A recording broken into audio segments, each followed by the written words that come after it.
Hello दोस्तों, नमस्कार। स्वागत है आप सभी का विश्वनाथ आईएएस के चैनल पर। तो अगस्त मंथ की जो है विजन आईएएस की मंथली करंट अफेयर मैगजीन आ चुकी है हिंदी मीडियम की। तो आइए देखते हैं इस मंथ में क्या टॉपिक है। पहला टॉपिक है हमारा राज्य व्यवस्था एवं शासन, पॉलिटी एंड गवर्नेंस, जिसमें हमारा पहला टॉपिक है संविधान 103वां संशोधन विधेयक 2025। दूसरा टॉपिक है ऑनलाइन गेमिंग संवर्धन और विनियमन अधिनियम 2025। तीसरा राष्ट्रीय स्पोर्ट्स गवर्नेंस अधिनियम 2025। चौथा जन विश्वास प्रावधानों में संशोधन विधेयक 2025। एवं फिर कुछ संक्षिप्त सुर्खियां हैं जिनको देखेंगे। तो आइए सीधे टॉपिक से शुरुआत करते हैं। पहला टॉपिक जो है हम्म, ये है हमारा पहला टॉपिक संविधान 103वां संशोधन विधेयक 2025, the constitution 113th amendment bill 2025। आइए देखते हैं।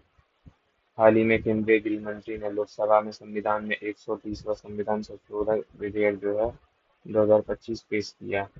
दरअसल जो ये संविधान संशोधन विधेयक है, आपने हाल ही में खबरों में सुना होगा कि 1 महीने से अधिक कोई भी मुख्यमंत्री मंत्री अगर जेल में रहता है, कारावास में रहता है, तो वह 31वें दिन ही अपने पद से उसको त्याग पत्र देना होगा। उसी से संबंधित है आपका कॉन्स्टिट्यूशन अमेंडमेंट जो बिल है 130। ठीक है, आइए देखते हैं। यह विधेयक यह प्रावधान करता है कि प्रधानमंत्री, मुख्यमंत्री या केंद्र व राज्य सरकारों तथा केंद्र शासित प्रदेश दिल्ली का कोई भी मंत्री किसी गंभीर अपराध के लिए लगातार 30 दिनों से अधिक समय तक हिरासत में रहता है तो उसे अपने पद से क्या है त्यागपत्र देना होगा, अन्यथा पद से हटाया जाएगा। इसके लिए भारतीय संविधान के अनुच्छेद 75, 164 एवं 239 ए में बड़े संशोधन करने का प्रस्ताव किया गया है। यही प्रावधान पुडुचेरी केंद्र शासित प्रदेश पर भी लागू होगा। इसके लिए केंद्र शासित प्रदेश सरकार संशोधन विधेयक 2025 लाया गया, जो राष्ट्रपति को मुख्यमंत्री मंत्रियों को हटाने का अधिकार प्रदान करता है। जम्मू कश्मीर पुनर्गठन संशोधन विधेयक 2025 भी यही प्रावधान जम्मू कश्मीर पर लागू करता है। इसके तहत उपराज्यपाल को मुख्यमंत्री मंत्रियों को हटाने का अधिकार प्राप्त होगा। ये तीनों जो विधेयक है विस्तृत जांच और चर्चा के लिए जेपीसी को भेजे गए हैं। जेपीसी जो है एक संयुक्त संसदीय समिति है जिसमें दोनों सदनों के सदस्य होते हैं एवं विभिन्न राजनीतिक दलों के इसमें सदस्य होते हैं। जेपीसी ज्वाइंट पार्लियामेंट्री कमेटी कहते हैं इसको। 130वां संविधान संशोधन विधेयक 2025 के मुख्य प्रावधान। पद से हटाने का क्या है आधार। तो आधार क्या दिया गया है, किसी केंद्रीय मंत्री, मुख्यमंत्री या राज्यों के मंत्री को पद से हटा दिया जाएगा यदि उसे 5 या अधिक वर्षों के कारावास से दंडनीय किसी अपराध के लिए लगातार 30 दिनों तक गिरफ्तार किया जाता है और हिरासत में रखा जाता है। यह प्रावधान प्रधानमंत्री पर भी लागू होगा। बड़ा ही कड़ा कानून है। पद से हटाने की प्रक्रिया। केंद्रीय मंत्री प्रधानमंत्री को छोड़कर राष्ट्रपति को प्रधानमंत्री की सलाह पर 31वें दिन ऐसे मंत्री को उसके पद से हटाना होगा।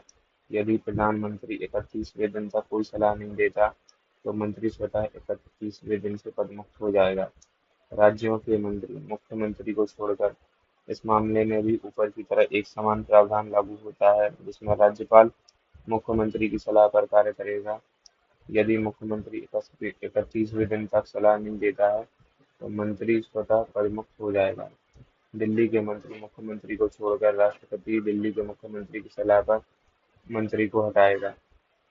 यहाँ पर एक विशेष बात ध्यान रखिएगा, केंद्र शासित प्रदेश में जो है राष्ट्रपति सलाह देंगे दिल्ली के मुख्यमंत्री या पुडुचेरी के मुख्यमंत्री को, न कि गवर्नर या उपराज्यपाल। यदि मुख्यमंत्री सलाह नहीं देता तो 31वें दिन मंत्री स्वयं पदमुक्त हो जाएगा। प्रधानमंत्री या मुख्यमंत्री केंद्र राज्य दिल्ली।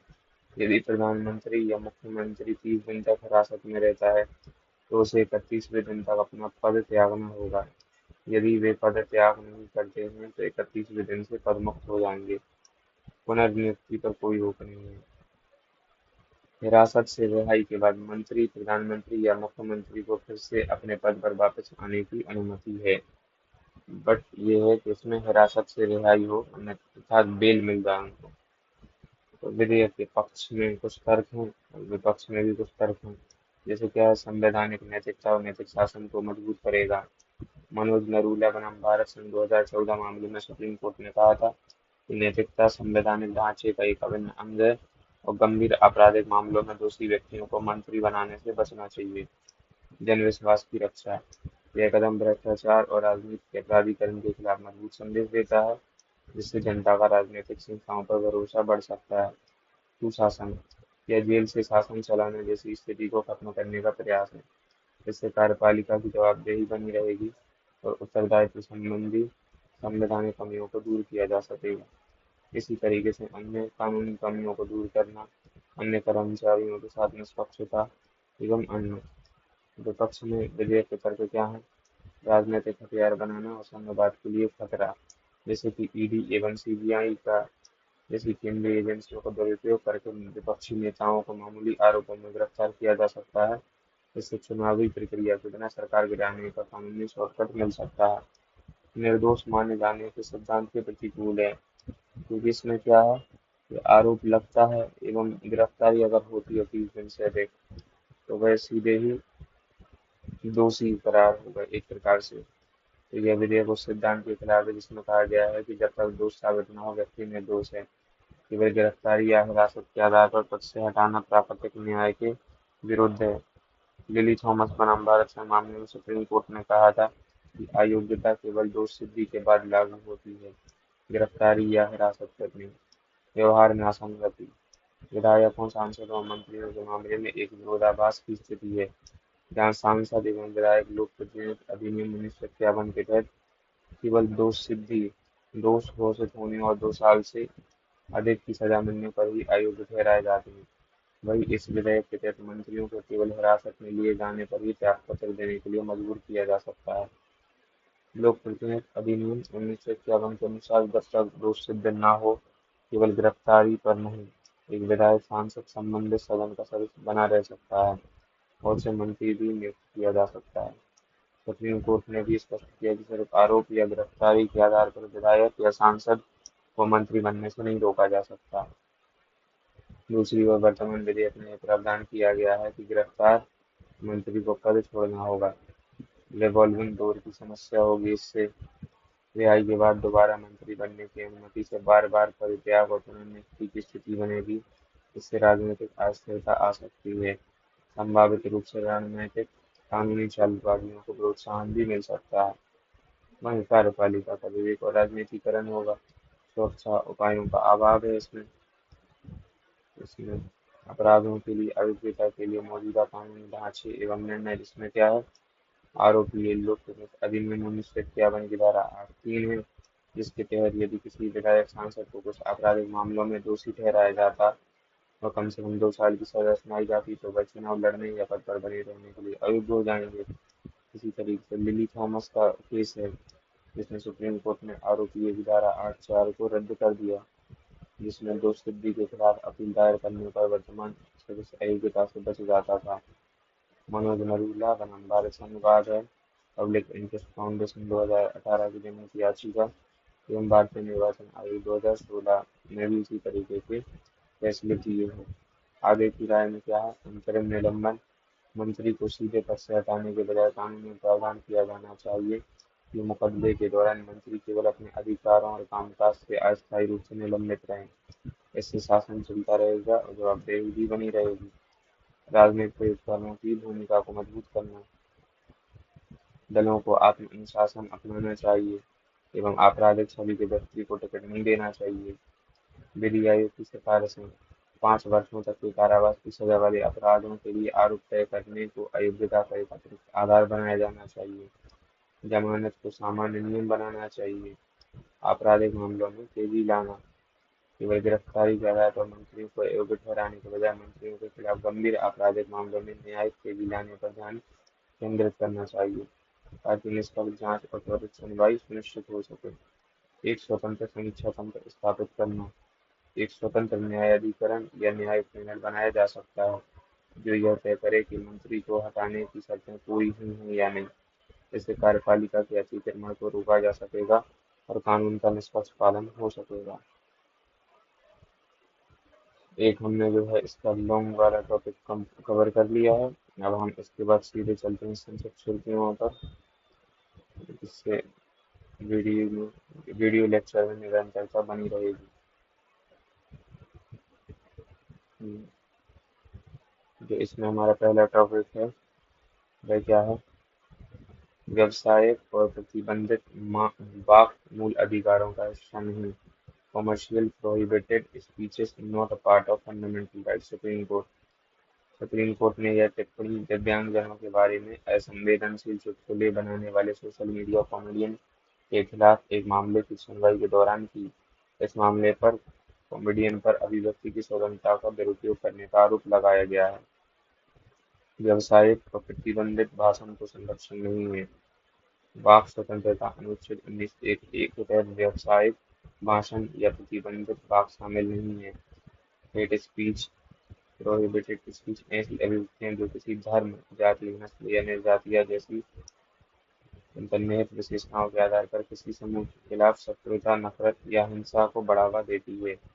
व्यावसायिक भाषण, आर्थिक लाभ के लिए किए गए विज्ञापन से संबंधित भाषण।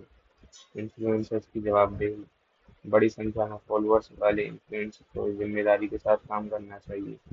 दंडात्मक कार्रवाई और मुआवजा, ऐसे मामलों के लिए कोर्ट ने आईटी नियमों एवं सिनेमेटोग्राफ अधिनियम के तहत समानुपातिक दंडात्मक उपाय का सुझाव दिया है। सोशल मीडिया दिशा निर्देश, कोर्ट ने सरकार से ऑनलाइन कंटेंट को विनियमित करने हेतु व्यापक दिशा निर्देश तैयार करने के लिए कहा है। वाक स्वतंत्रता से संबंधित सुप्रीम कोर्ट के निर्णय। अमीश देवगन बनाम भारत संघ मामला सन 2020। इसमें स्वतंत्र वाक और घृणित प्रतिबंधित वाक के बीच अंतर किया गया है। साथ ही व्यापक पहुंच वाले इन्फ्लुएंसर की जिम्मेदारी पर भी जोर दिया गया। श्रेया सिंघल बनाम भारत संघवाद 2015। सुप्रीम कोर्ट ने कहा कि जब तक आसन्न खतरे का आभास न हो तब तक वैध ऑनलाइन अभिव्यक्ति को बाधित नहीं किया जा सकता।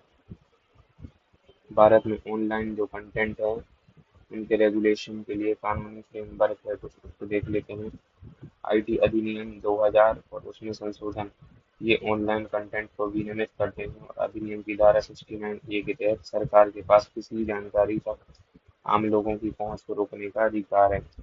सिनेमेटोग्राफ अधिनियम 1952, यह ऐसे कंटेंट पर प्रतिबंध लगाता है जो किसी व्यक्ति या समूह की आलोचना करता है या उसे क्या बदनाम करता है या उस पर मानहानिकारक टिप्पणी करता है। अगला टॉपिक है हमारा न्यूज इन शॉर्ट्स में ओसीआई कार्ड धारकों के लिए नियम सख्त किए गए हैं। Rules for OCI card tightened. केंद्रीय गृह मंत्रालय ने नागरिकता अधिनियम 1955 की धारा 7D के तहत यह अधिसूचना जारी की है। अधिसूचना के मुख्य बिंदुओं पर एक नज़र। ओसीआई अर्थात ओवरसीज सिटीजन ऑफ इंडिया का जो पंजीकरण निम्नलिखित स्थितियों में रद्द किया जा सकता है।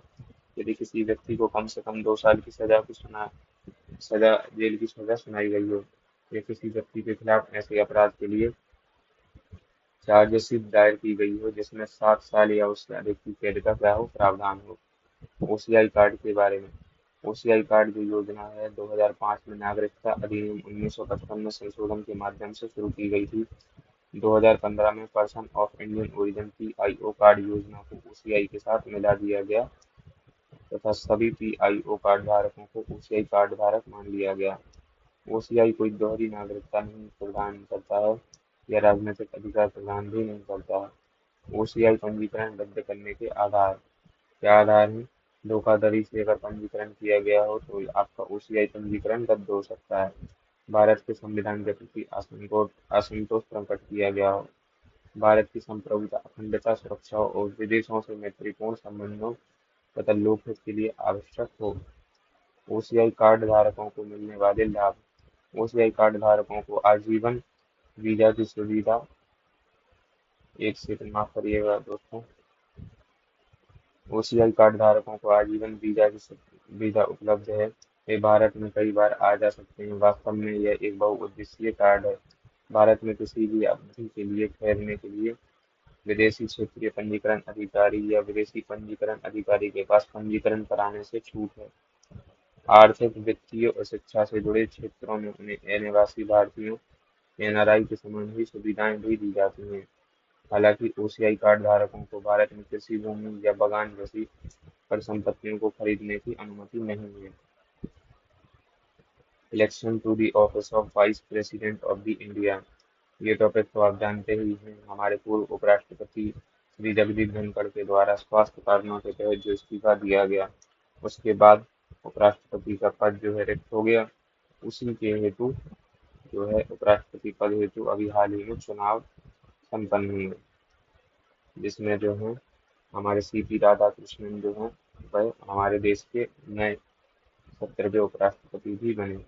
भारतीय निर्वाचन आयोग (ईसीआई) ने 17वें उपराष्ट्रपति चुनाव की तारीख की घोषणा की। यह चुनाव भारत की राजनीतिक व्यवस्था का एक महत्वपूर्ण हिस्सा है। उपराष्ट्रपति से संबंधित संवैधानिक प्रावधान। कार्यकाल और रिक्तियां। अनुच्छेद 67 के अनुसार उपराष्ट्रपति का कार्यकाल 5 वर्ष का होता है।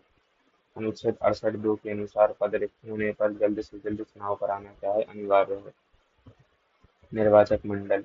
इसमें लोकसभा और राज्यसभा दोनों के सदस्य होते हैं। एक चीज विशेष है, इसमें निर्वाचित एवं मनोनीत दोनों शामिल होते हैं, जबकि राष्ट्रपति के निर्वाचन में हम क्या देखते हैं कि संसद के सिर्फ निर्वाचित सदस्य ही इसमें भाग लेते हैं। वर्तमान में दोनों सदनों के कुल सदस्यों की संख्या 782 है। मतदान प्रणाली। अनुच्छेद 66(1) के तहत चुनाव एकल संक्रमणीय मत के माध्यम से अनुपातिक प्रतिनिधि प्रणाली और गुप्त मतदान द्वारा होता है। प्राधिकार। अनुच्छेद 324 तथा राष्ट्रपति और उपराष्ट्रपति चुनाव अधिनियम 1952 के तहत शक्तियों का उपयोग करते हुए जो इलेक्शन कमीशन ऑफ इंडिया चुनाव का संचालन करता है। उपराष्ट्रपति चुनाव की प्रक्रिया।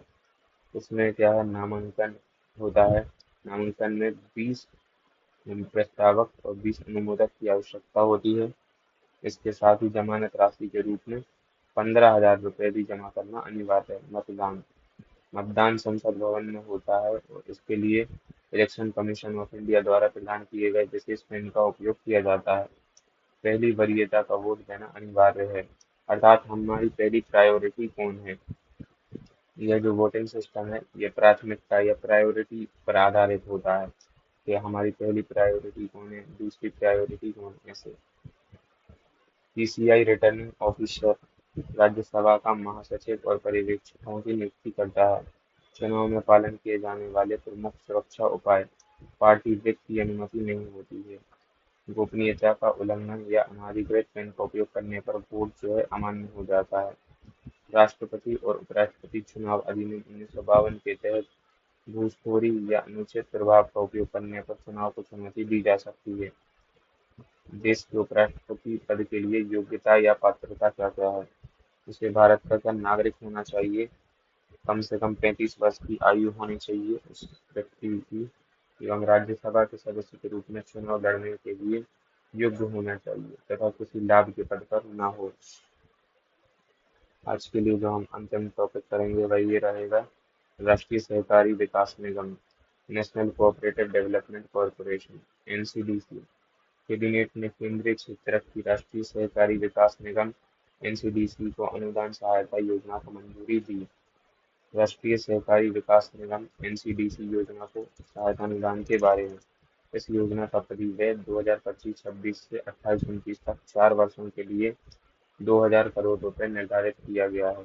यह राशि 500 करोड़ रुपए प्रति वर्ष के अनुसार भारत सरकार के बजटीय समर्थन से प्राप्त होगी। एनसीडीसी इस योजना के लिए कार्यान्वयन एजेंसी, जिसका उद्देश्य ऋण वितरण परियोजना के कार्यान्वयन की निगरानी और ऋण की वसूली करना है। प्रदान किए जाने वाले ऋण में शामिल होंगे विविध क्षेत्रों में परियोजना संबंधी सुविधाओं की स्थापना, आधुनिकीकरण, प्रौद्योगिकी उन्नयन एवं विस्तार के लिए दीर्घकालिक ऋण। सहकारी समितियों को अपना व्यवसाय कुशलतापूर्वक और लाभप्रद रूप से चलाने में सक्षम बनाने के लिए कार्यशील पूंजी। वे संविधान के अनुच्छेद 275 सांविधिक अनुदान और अनुच्छेद 282 विवेकाधीन अनुदान के प्रावधानों के अंतर्गत संचालित होते हैं। 2 प्रकार के अनुदानों की चर्चा की गई है, उसका अंतर समझा देते हैं आपको। एक है आर्टिकल 275 और एक है article 282।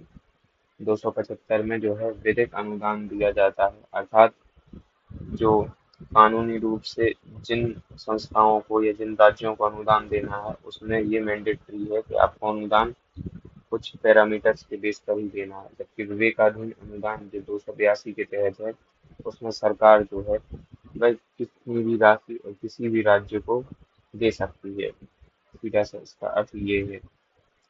National cooperative development corporation, इसका मुख्यालय जो है नई दिल्ली में है। राष्ट्रीय सहकारी विकास निगम की स्थापना 1963 में संसद के एक अधिनियम द्वारा एक सांविधिक निगम के रूप में की गई थी। यह सहकारिता मंत्रालय के तहत कार्य करता है। इसके कार्यक्षेत्र का विस्तार करने के लिए एनसीडीसी अधिनियम में संशोधन किया गया, ताकि यह विभिन्न प्रकार की सहकारी समितियों की सहायता कर सके और अपने वित्तीय आधार को व्यापक बना सके। एनसीडीसी का प्रबंधन एक सामान्य परिषद द्वारा किया जाता है। इसके 51 सदस्य इसकी नीतियों और कार्यक्रमों को आकार देते हैं। दैनिक गतिविधियों का जो संचालन है 12 सदस्यीय प्रबंधन बोर्ड द्वारा किया जाता है। निष्कर्ष क्या है? यह योजना आधुनिकीकरण और नए परियोजनाओं के लिए वित्त उपलब्ध कराती है, जिससे करोड़ों किसानों को लाभ मिलता है। यह उनकी आर्थिक स्थिति में सुधार करती है और व्यापक स्तर पर रोजगार सृजन भी करती है और भारत के महत्वपूर्ण सहकारी क्षेत्र को सुदृढ़ भी बनाती है। हमने जो पॉलिटी में पहला टॉपिक और न्यूज एंड सोर्स को तो कवर कर लिया है। इसमें जो है आपके दो टॉपिक बचे हुए हैं, माफ कीजिएगा, 3 टॉपिक बचे हुए हैं, जिसमें से एक टॉपिक आपका ये है, जन विश्वास विधेयक है। जन विश्वास अमेंडमेंट ऑफ प्रोविजंस बिल 2025 है। हालांकि इतना इम्पोर्टेंट नहीं है क्योंकि अभी सिर्फ बिल है। और राष्ट्रीय स्पोर्ट्स गवर्नेंस अधिनियम, ये टॉपिक इम्पोर्टेंट है, इसको हम करेंगे अपने अगले वीडियो में। और एक आपका ये टॉपिक है, ऑनलाइन गेमिंग से संबंधित एक्ट है। ये दो जो कानून संसद ने अभी हाल ही में पारित किए हैं, इनको हम विशेष रूप से कवर करेंगे और पॉलिटी सेक्शन को कंप्लीट कर देंगे। अगर आपको हमारा करंट अफेयर प्रोग्राम संचालित करना अच्छा लगे तो प्लीज़ सब्सक्राइब भी करें और लाइक भी करें। बहुत बहुत धन्यवाद।